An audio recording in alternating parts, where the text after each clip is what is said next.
Chief Data Officer, Analytics Officer at Nykaa with over 16 years of experience in data science, business strategy, and machine learning. Atif has led cutting edge big data solutions, mentored teams globally, and shaped careers in analytics through his expertise in advanced technologies and leadership. Thank you for joining us today, Atif. How are you feeling today? Thanks for the invite. Feeling good. Yeah, looking forward to the interaction with people. Fantastic. Before we dive into this session, I would like to hand it over to you to share few insights over the topic. Please take next few minutes to walk us through your key learnings and experience on the topic. What exactly is the topic that you want to talk about? So the topic is getting hired in Nykaa and platforms in Nykaa and building your career in data analytics in companies like Nykaa and Flipkart. Okay, so yeah, I will sort of give you a generic answer which applies not just to Nykaa or a Flipkart, but consumer tech in general. Given that a lot of the hiring components for these companies are similar, and just to sort of how do I say? Expand the term consumer tech, it applies to, say, organizations like Amazon, Flipkart, food tech like Swiggy, Zomato, but also to a lot of platforms which are in gaming, say Dream 11, or other platforms like Uber, Ola.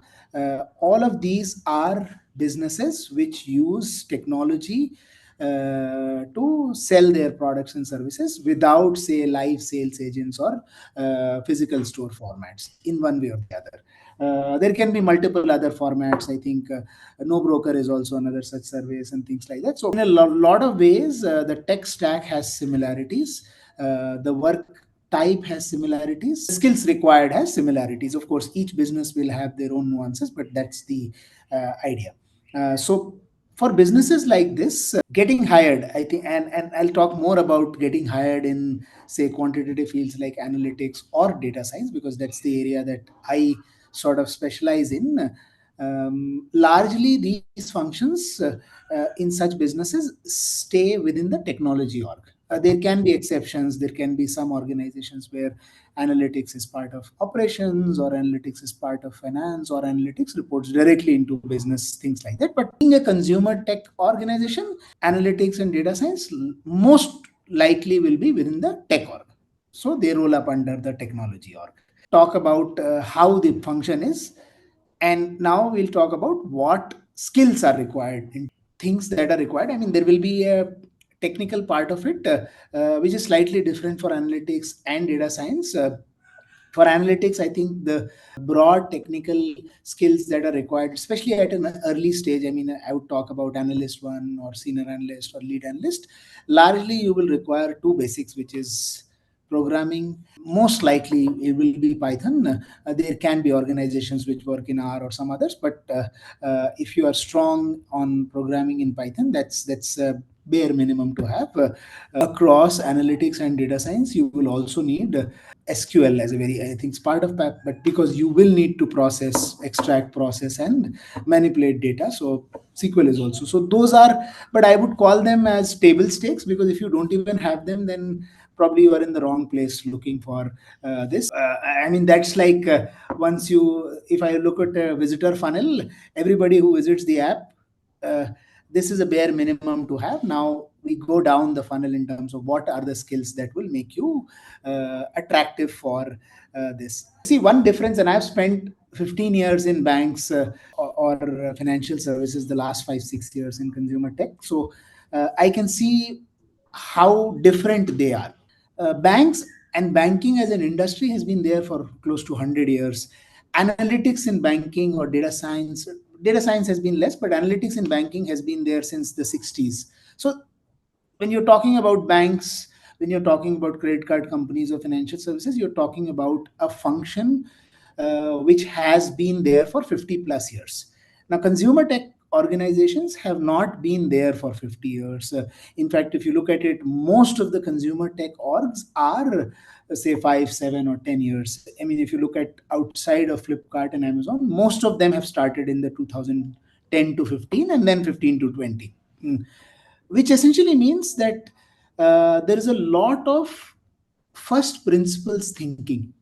A lot of there is a If you are solving a problem, say at Swiggy, versus you are solving a problem at Citibank, chances are the problem in Citibank would have been solved by somebody else in some other geography in this, whereas the problems that are being solved at Swiggy, the chances of them being solved for the first time are much higher. So essentially, all analysts, all data scientists, even product managers, the first skill that we require is strong problem solving and first principles thinking. If you are given a problem, assume, I'm not saying assume, imagine that it's not been solved ever. How would you solve?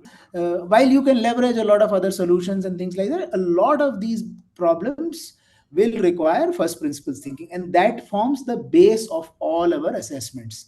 You will be given problems on the spot, and they will expect you to come up with ways of solving it. That's a very basic sort of skill that is tested across all. I think even up to way from analysts, way up to the directors, always hiring in any of the consumer tech orgs will have a very strong problem solving round, which is different from what you would see in, say, an Amex, a City, Target, or somebody else. There will be interviews. There will be interviews where you will be asked to explain your work, which essentially means they will look at technical and domain expertise.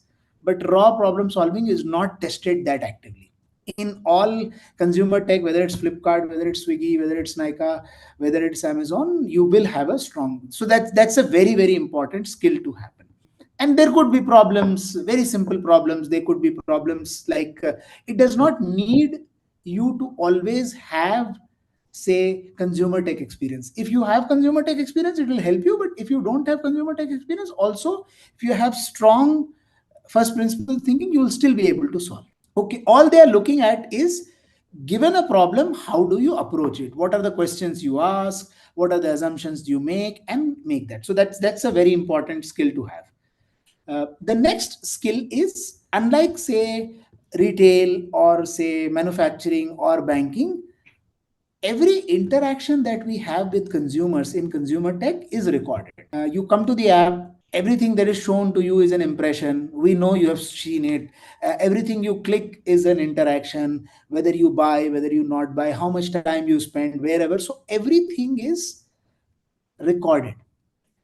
Compared to, say, a bank, you came to a bank, you spoke, a lot of banks do not have, say, all their systems integrated, which essentially means we are not using all data sources. Some of them now will have integrated, but measurement systems are not that integrated in, say, banks, retail, or other firms, say, like manufacturing and others.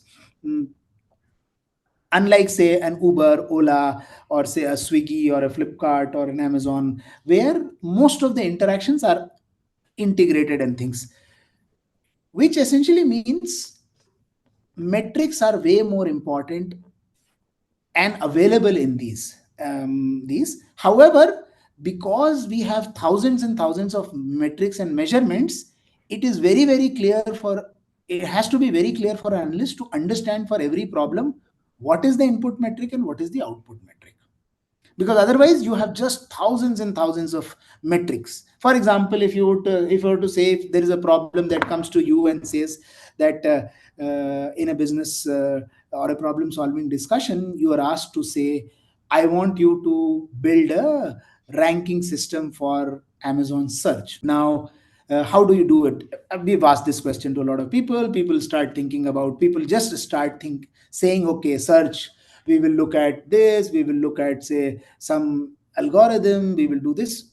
No, the first question is that you should ask is, what is the objective of the problem that you want to do? What is the output metric that you want to optimize? Because the output metric could be multiple. You might want to optimize revenue per visit, you might want to optimize conversion, you might want to optimize, say, clicks, They can be anything. So depending on what you want to optimize, the solution could be different. uh, and that's a very important. So understanding input and output metrics is very important. So that, because once you understand, okay, suppose they say that okay, revenue per visit is the important metric, then you first understand, okay, how do I control this? uh, there can be hundreds of metrics that can measure this, but some of them are not in your control, some of them are in your control. So only those metrics that are in your control are to be modeled, and they are called as input metrics. So understanding of all of that is very important. Same, I mean, this framework will apply to a Instagram, to a Facebook, to a Google as well. These are also large, massive consumer tech Right. companies. So that is the second skill. The first skill is problem solving, the second skill is ability to understand input and output. Okay. The third thing, which is equally important, is product or design thinking. Everything in a consumer tech app is manifested through a product, uh, which essentially means, for example, if you look at Amazon or Flipkart, search is a product. You have to think about it as a product which works without human intervention.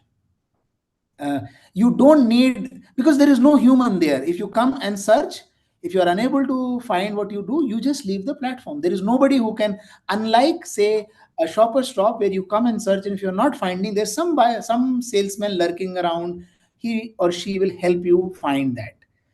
So Right. you have to start thinking about search as a product, where whenever you see somebody showing signs of confusion, you help them. For example, auto suggest is that, they, whenever you are typing something, there is an auto suggest. Spell check is another help. These are your salesmen who are helping you things.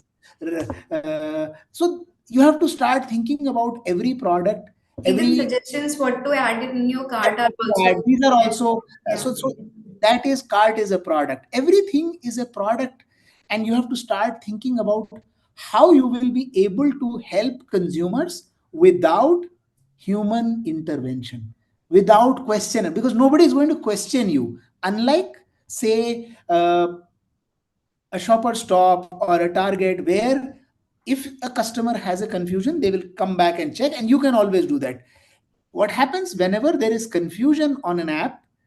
uh, the most likely outcome is they will log off from the app, they will move away. Rarely do they question or ask or go to help what to do and all, they don't. So essentially, the way we have to design products, or we have to assume that nobody is going to ask for help. So I have to design my product where I know when a consumer needs help, and help is there. Right. That's how it is. So for example, as Shubhangi said, when we are adding products in the cart, you have to understand what all could go along with the cart, what is the most likely. Like when you go to say a hypermarket, when you are checking out, there are certain set of products which are add-ons, last minute additions and things like that. You have to understand, but there the sales girl or salesperson can actually add, help you add that. Here there is nobody. So you have to make every solution intuitive. That's which means the logical way of doing things for consumers should be that way. So and that's what I mean by product thinking. Just building an analytical or machine learning solution is not important. Understanding how it will flow through the product and where the recommendation can add is equally important. Yeah, I think these are the three differentiating skills, apart from say traditional say skills that are required. Like if you are now for example, Python and SQL, you need to know for all analytics roles. You need to know the same for all data science roles as well. Uh, these three skills, product thinking, problem solving, and say metrics measurement, are very, Understanding input and output of input and metrics. output metrics are very important. Metrics are a little more important for analytics than data science, because data science generally gets a problem where this is already defined. uh, Data science problems are well defined, well scoped out problems. Somebody in product or business would have already done, so they don't need to question this much. But analytics, a lot of times when you are analyzing, you come up with these. That's why it's a little bit more important in analytics versus data science.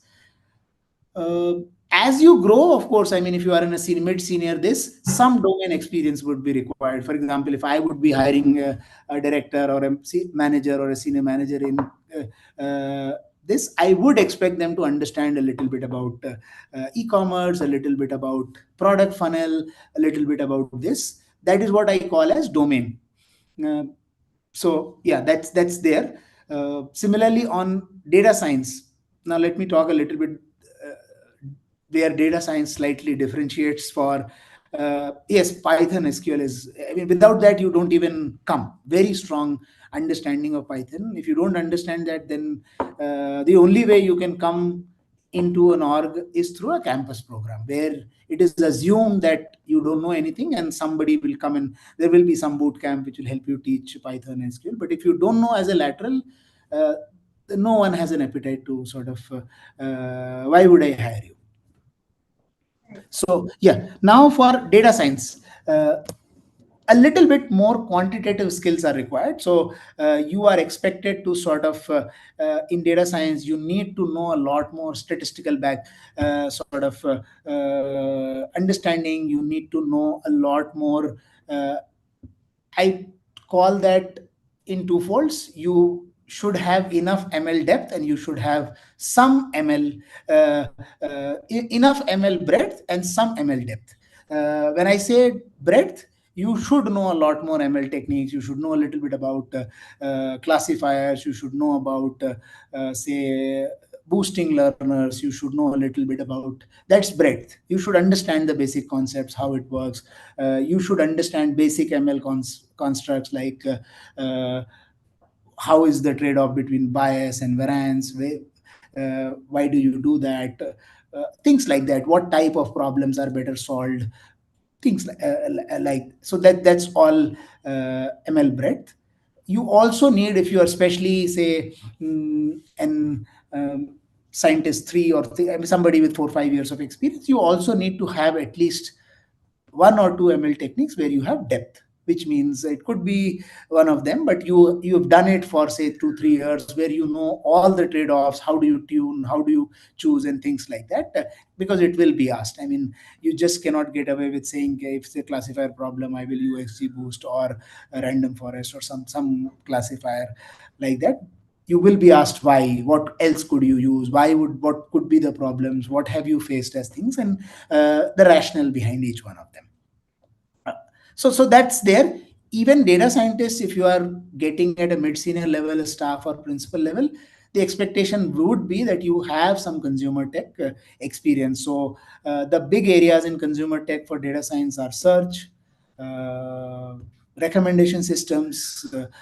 These are two big areas. Supply chain is also another big area where you do forecasting, placement, and things like that. But largely, search and recommender systems are two areas where, for a staff or a principal level, I would expect someone to have these, because it will take time for you to sort of get into these things. Yeah, I think that's pretty much. And of course, I mean, again, another table stake is you should have basic. I don't place too much emphasis on communication, but anybody who is a lead analyst or a lead scientist and above will be expected to talk about their solutions, convince stakeholders about why they are doing some things and all. And that's like any other problem. Whenever you will speak, you need to be clear, crisp, ability to influence. Those are things that will, otherwise, somebody will talk about your work. So it's Right. not a very effective way.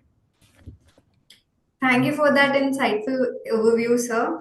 I'm sure our audience is taking notes and feeling more confident about pursuing opportunities in leading organizations.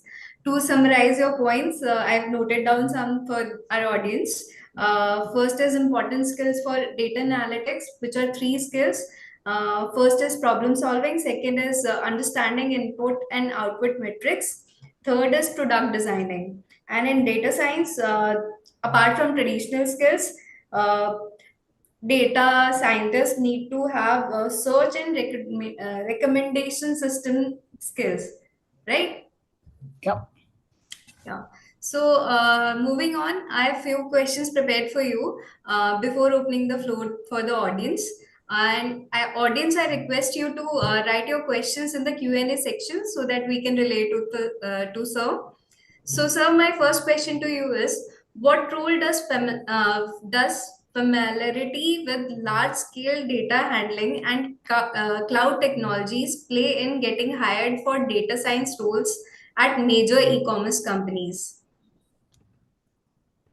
Again, see, this is largely, in a way, I would answer this like this. You're asking me what role does understanding English play? Of course, it is required. I mean, if you cannot handle large scale data, you're not even, you will get kicked out in the screening round, which is where you will be tested on SQL, Python. So but having this is not a plus.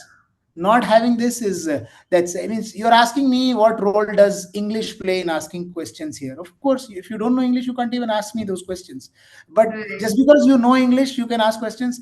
I'm not going to be giving you any special points. So if you cannot handle large data, uh, consumer tech will not for that matter, any data science role will not be suited for you.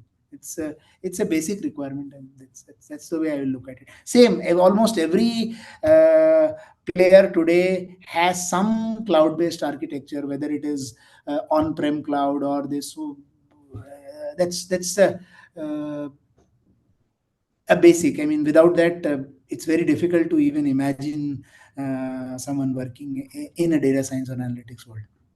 Right. You're expected to handle large data set. If it was a small data set, you could have done it in Excel. No? True, true, true. Sorry, I So, mean, I'm being blunt, but just yeah. So my next question to you is, for fresh graduates looking to break into data science, what kind of portfolio or projects would increase their chances of getting noticed by top e-commerce companies? okay. Short answer is top e-commerce companies do not hire fresh graduates through lateral programs. Most of them will hire fresh graduates through a campus program. So yeah, you can try. There are, I mean, we do occasionally have some hackathon, not we, but organizations might have hackathons. Organizations might tie up with this, but it's a very very rare chance.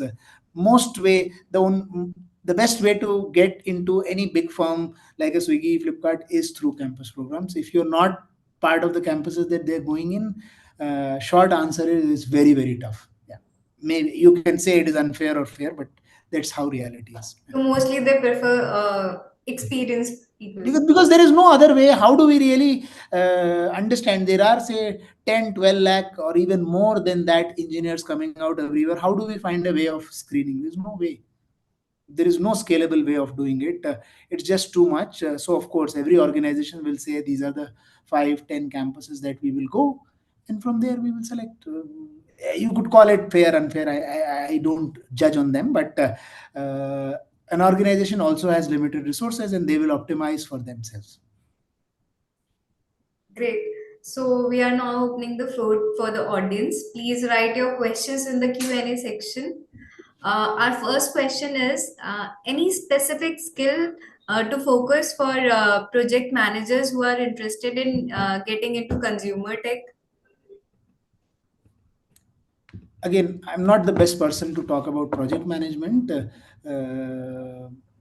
So yeah, I mean, but if you are a product project manager in consumer tech, again the same things apply. You will be managing one of these projects where it is there, so you need to understand a little bit of product, you need to understand a little bit of engineering, how consumer tech work stack is and things like that. But apart from that, it is not very different from other project management jobs outside of consumer tech. Yeah.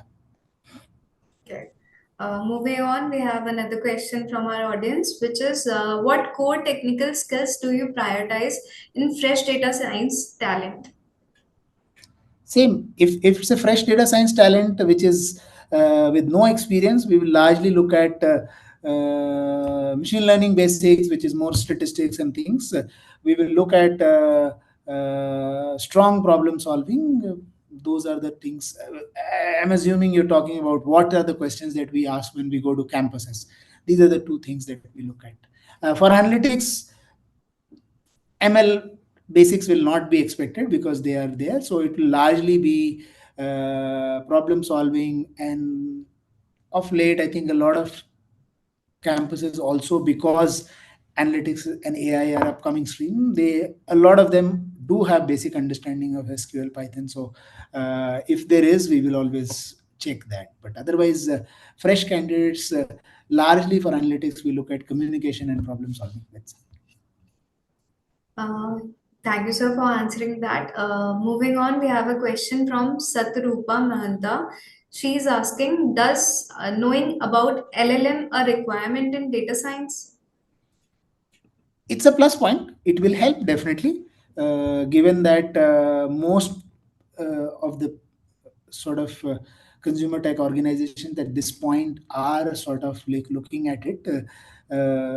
However, if the role is not a Gen AI data science role, it's a minor plus point. It's not going to give you because bulk of the work in the role will not be Gen AI based. Having said that, say 2 years earlier versus now, I mean, having understanding of how Gen AI works, things like that, maybe from zero weight it has come to maybe a 10% weight or so. So it is growing. I don't know how it will look like in the next 2 3 years, but yes, this is something that is sort of gaining importance. Everyone is doing experiments, running programs on this. So having this definitely is a plus point. Yeah, but it's a it will not. It's not. It will count only when you meet other parameters. Great. Thank you for answering that, sir. We have another question from audience. What educational backgrounds or certifications do you consider essential or beneficial for entry-level data scientists? No certifications, as I said.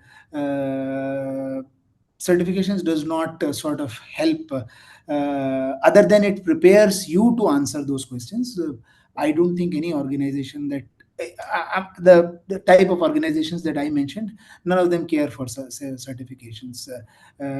Yes, but certifications and courses are important because they help you prepare for these questions. So to that extent, they are important. But you could answer all our questions without any certifications. We don't care. Great, sir.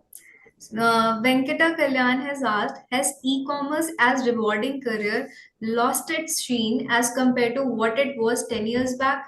Have the brick and mortar companies upped their game and leveled up and giving tough competition to e-commerce giants? See, I think uh, it's a very generic and sort of loosely headed question. I'll answer it in the best possible way that I can. See, whenever an industry is new, the path breakers or the innovators or the first movers move into that, they will always have an advantage over others, because they were the ones that took risks. So Right. people who joined, and I'll tell you, it's my personal example. Way back in 2012, I had an opportunity with Flipkart. I went there. I found the environment very chaotic, very different to the way I was working with City. I felt, and the problems that we were solving, because in 2012 Flipkart was a very small organization. They're trying to scale Yeah. things. They had no structure. Things. I found it very chaotic. I guess And that time Snapdeal and Amazon were yeah, the even Flipkart biggest. was, all of them were Yeah. very small. So I felt that okay, oh, this is too much of a risk. I have a stable career in Citibank, so let me not take that risk. I again took that risk in 2019. Yes, if I would have joined in 2012, my career trajectory would have been very different, way more stronger than what it would have been. So yes, but so that applies to every industry. People who joined telecom in 2004 to 2007 really made a bigger career than people who joined in 2014. People who joined uh, IT services in early 90s also did the same work. It's not like work has changed. IT services in 1991 to 95 and 21 to 20, 2011 to 20, in 20 years, that's doing similar type of work. It's not very, very different. But early mover advantage will always be there. Similarly, a lot of people who joined banking analytics in early 2000s and all, they have a much stronger, they became leaders much in 10 years. Today, if you join, you get very smaller. So that applies to every industry. It is not a e-commerce specific problem, because today in India, you have so many people who have 10 years of e-commerce experience. 10 years back you had nobody, so anybody who had even 3 years of experience was a very, very premium person. And they had to hire people from outside of India.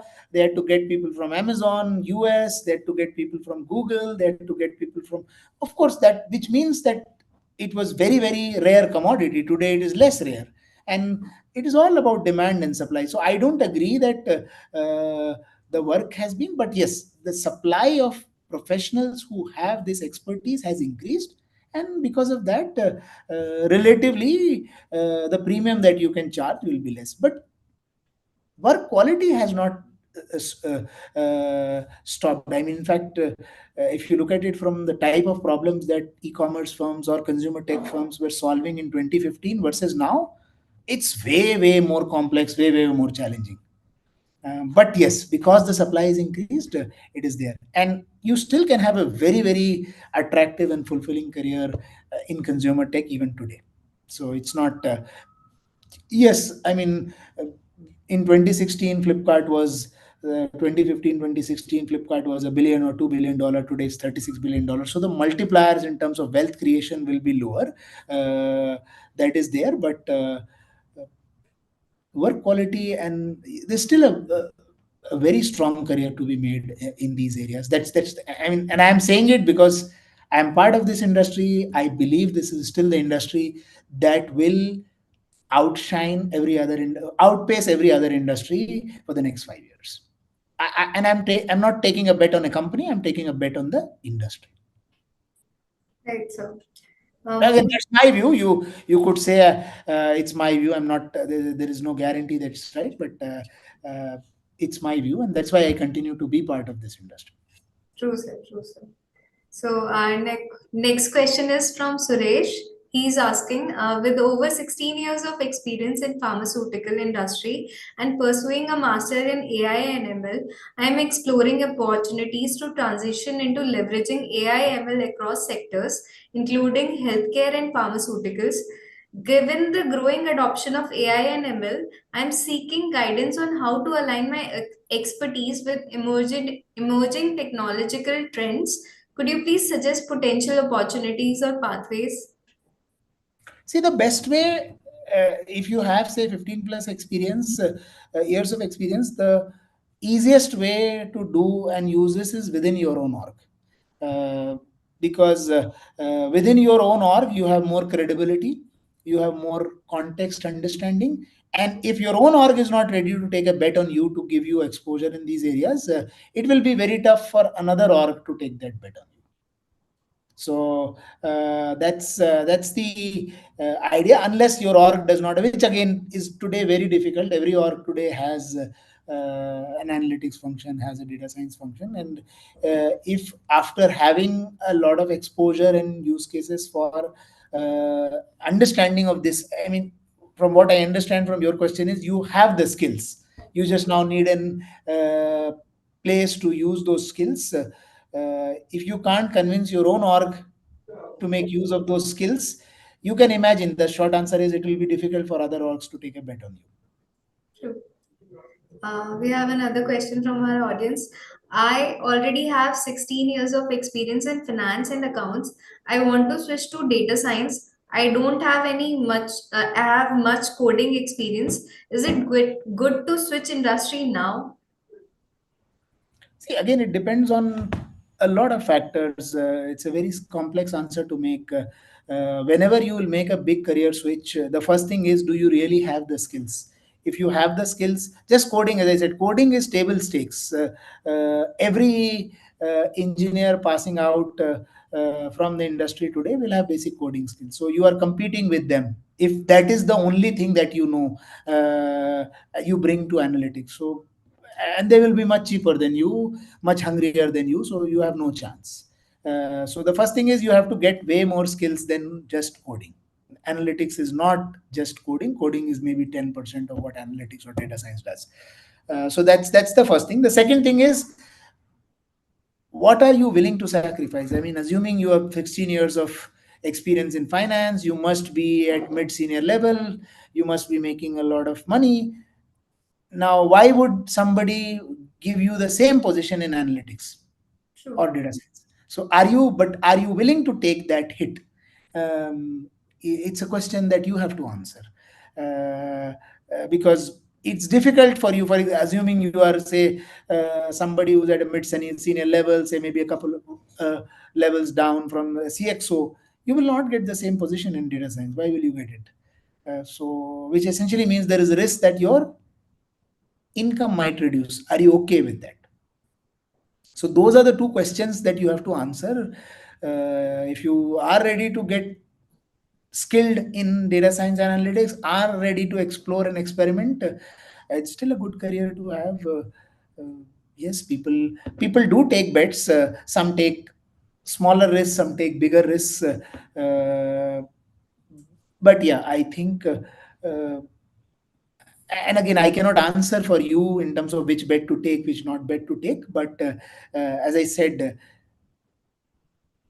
this industry, when I say consumer tech, will outpace every other industry in for the next 5 years.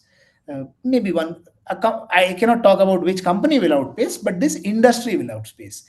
And we all know, um, companies will become more and more database. So machine learning or AI or analytics or data science, whatever you call it, largely data-based decisioning will continue to grow faster than every other function.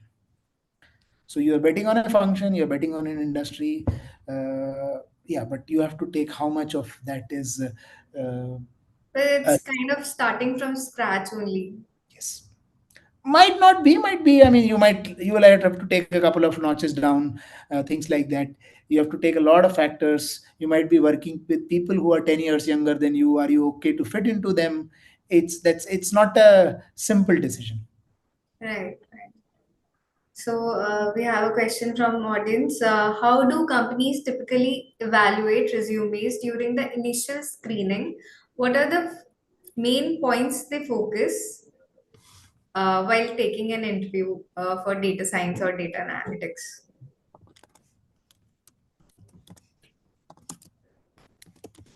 I'm writing them and then I'll explain. Sure, sir.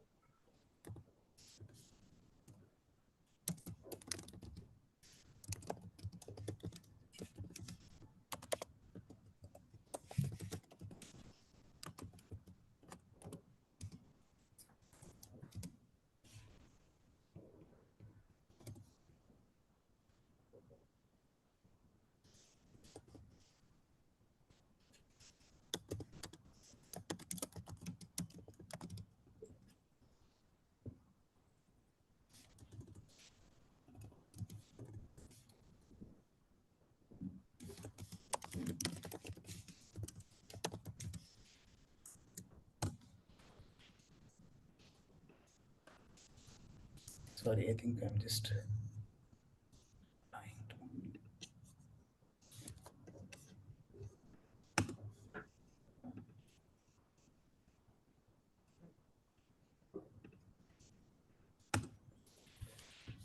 So typically, again, no right or wrong, given that you will have a huge set of resumes, the first thing that invariably everybody will look at will be your pedigree, where you have studied from, what you have studied, which organization you are working.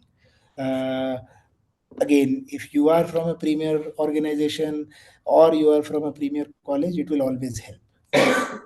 Whether you like it or not, whether you find it fair or not, that is how it is. Okay. Then the second piece is relevant experience. All things remaining same. If I am hiring for Nykaa, I will always prefer somebody working, say, in Swiggy versus, say, working in, say, some manufacturing company or something, because this is more relevant experience. I have to, it just reduces the cost of training, the cost of onboarding that person. I mean, somebody who has worked in similar organizations will always come up the curve faster. So that's there. Yes, clear call out, as I said, everything for us, SQL and Python is like English language. Without that, you can't even speak and communicate. So things like that, and a little bit of understanding of what type of projects you have done, so that we understand it is still is part of your relevant experience. But that's how it is.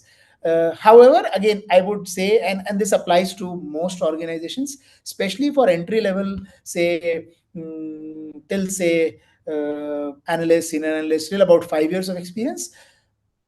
It is not very very essential for you to have consumer tech experience or e-commerce experience or something. So if you have strong analytical skills, and your project work is in areas where you can see this, as I said, a lot of people, and again, I'm not passing a judgment on anybody, but a lot of software engineers or data engineers also apply for roles in data science or analytics at a lateral level. Your experience is not very relevant. So yeah, you will say, but I know SQL and Python. But yeah, you're applying for ML Scientist 3. Just knowing SQL Python does not, and you might have deployed some of those models that scientist builds, but just because you have deployed those models, uh, नहीं आ रहा. you cannot implement them. You cannot build them. So uh, you will get screened out.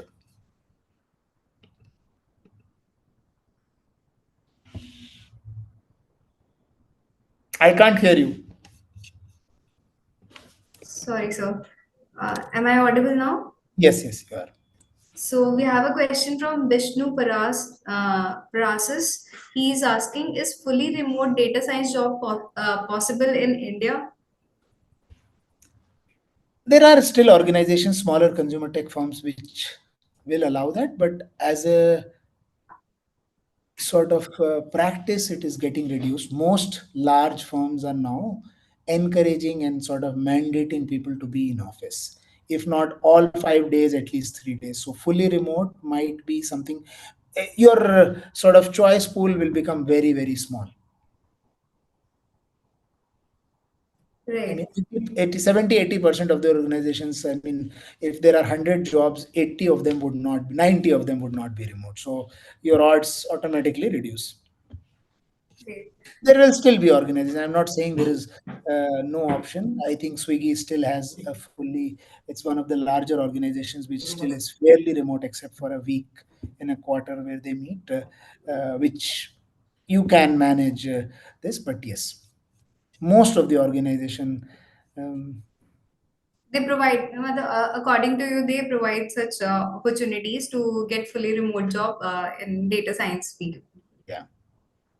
So another question from audience: artificial intelligence is taking a place of human being, and so many people are losing their job. What is your opinion regarding this? Yeah, so again, this has kept on happening for the last 150 years. Whenever a new technology comes, it replaces people who are prescribing or doing old. Where are the internet cafes today? Where are the typists who used to type this? Where are the Tonga riders today? All of them have gone. New technology has replaced them, sort of this. Just like that, AI is doing it for some things. Today you don't, like, I mean, when I passed out, I think way back in I graduated somewhere in 2000, 2001. So we used to all type of, get help of typist who used to type and format our thesis or the final year engineering project. That was a big job. We used to pay a lot of money for that and things like that. I don't think now anybody does that. Everybody knows, everybody has a laptop or access to laptop. You can. MS Word is like basic. You don't need help on formatting. So all those jobs are gone. There used to be huge flurry of internet cafes, STD booths. Where are they? They're not there anymore. So what has replaced them? Some other technology has replaced them. So that will always be there. But at the end of the day, do you think net jobs have lost? No. So yes, Gen AI will make certain jobs automated and certain type of jobs will be lost, but new jobs will be created, better quality jobs will be created, and that's how innovation works. So Right. we don't need to be worried too much. It's not like this is not the first technology that is reducing or taking away jobs. Jobs have been taken away by technologies all the last 150 years. You True. just have to go in history, and nothing has. It's not like the world has come to an end or unemployment is really. So tractors has taken the jobs of maximum people. Nobody is making a noise about that. You are encouraging, embracing tractors. Like if you see, mechanized work in agriculture has taken the jobs of millions of people. They're not making noise about that. Right. So yes, that's a low end. Whenever there will be a better, superior technology, lower end or lower quality, repeatable task work will always get automated. Somebody else will do it. A machine will do it, but it does not make a big difference because newer and more complex jobs will be created.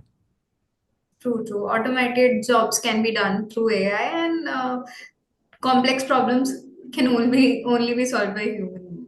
Yes. Right. So, moving on, another question for you. Which programming languages and tools are essential for freshers? Are specific machine learning algorithms or frameworks frequently tested? How important is knowledge of big data tools, example Spark, Hadoop, for fresh talent? Okay, so as I said, SQL and Python are the basic languages that are required across the board. And by SQL, I mean you should be able to handle, process, and manage a large data set, which essentially means you should have some exposure on, say, some say parallelized platform, whether it's cloud or big data or whatever it is. You don't essentially need to do that, but that is required. Even if you don't, if you have way strong understanding of managing large data sets in a traditional database, the shift to big data is not very complex. You will do it in like a 2 day period. You will understand how to change your queries to BigQuery or Hive queries. It's not very difficult. I mean, we have done it multiple times in teams across my career. So it's not a big factor. I mean, you're thinking of it as big. Uh, Spark is good. Yes, it's a little bit beneficial, say in data science, because you will do a lot of work, and their optimal coding is way more important there. Uh, but yeah, you can learn it. So especially if you are, say, uh, getting into a slightly mid-level roles, having understanding and proficiency over Spark is good. It just definitely is a plus point. Yeah. Thank you for answering that, sir.